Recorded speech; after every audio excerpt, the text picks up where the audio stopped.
कल निषाद राज लोगों का भी ज्यादा मनोवर्चस्व है।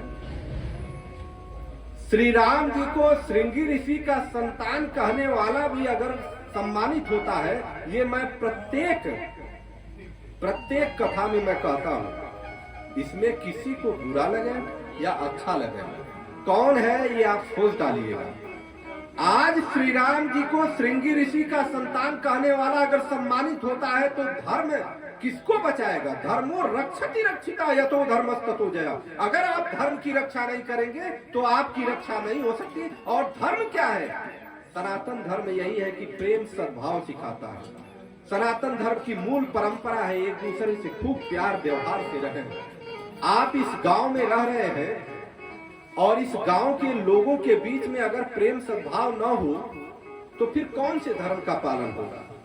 केवल हम अगर सुंदरकांड श्री रामचरितमानस पढ़ते जाए, खूब पढ़ते जाए और पढ़ करके ज्यों उठे त्यों बवाल कर दे, घर में मार कर दे, तो इस धर्म का मतलब है धर्म की रक्षा और धर्म का मूल जगह जाना चाहिए। उस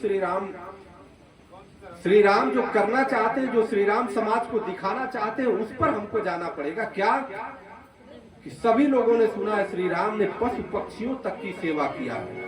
श्री राम जी ने राक्षसों तक को तारा है।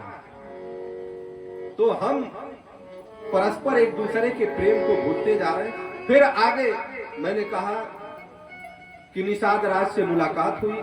निषाद राज से जब पहली रात में श्री राम और माता सीता जी बड़ के पेड़ के नीचे विश्राम कुश बिछा करके, पत्ते इत्यादि बिछा करके विश्राम किए, तो लक्ष्मण जी से चर्चा कर रहे हैं निषाद जी।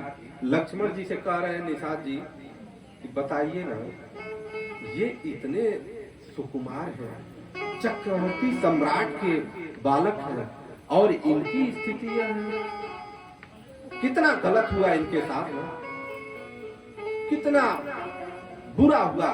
तो लक्ष्मण जी कह रहे हैं अब यहाँ ध्यान दीजिए, हमारे साथ कभी कोई कुछ घटना घटी तो हम कहते हैं भगवान ने बड़ा इनके साथ बहुत गलत किया ना। किसी के साथ कोई भी गलत काम या गलत व्यवहार भगवान करते ही नहीं है। लक्ष्मण जी ने कहा कि काहू न को सुख दुख कर दाता, काहू न को सुख दुख कर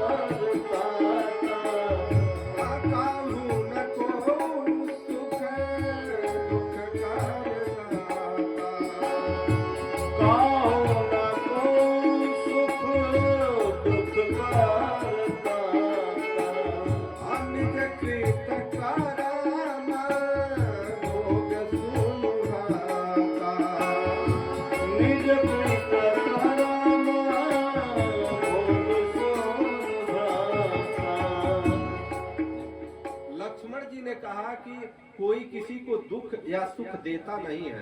हर व्यक्ति अपने कर्मों का फल भोग रहा है और हम सभी लोग अपने अपने कर्मों का ही फल भोग रहे हैं। और उस कर्म से निकलने का एकमात्र तरीका है कि केवल जिस ईश्वर को हम मानते हो, ये नहीं है कि राम जी को ही, कृष्ण जी को ही या हनुमान जी को ही, जिसको हम मानते हो 24 घंटे सोते जागते समय केवल उनके नाम का जाप करें। अब आप कहेंगे कि नाम का जाप 24 घंटा करेंगे तो काम कैसे होगा? नाम का जाप का अर्थ यह होता है कि आप मन में जाप करिए। दूसरी चीज क्या है, आप कोई ऐसा काम कर रहे हैं जो नाम छूट रहा है, तो कार्य करने के प्रारंभ में ही उनको समर्पित करिए कि प्रभु आपने जो काम दिया है उस काम को मैं कर रहा हूँ और उस काम में जो त्रुटियां होंगी थोड़ा संभालिएगा आप, मैं करने जा रहा हूँ। त्रुटियां होना कम हो जाएगा आपका। 24 घंटे नाम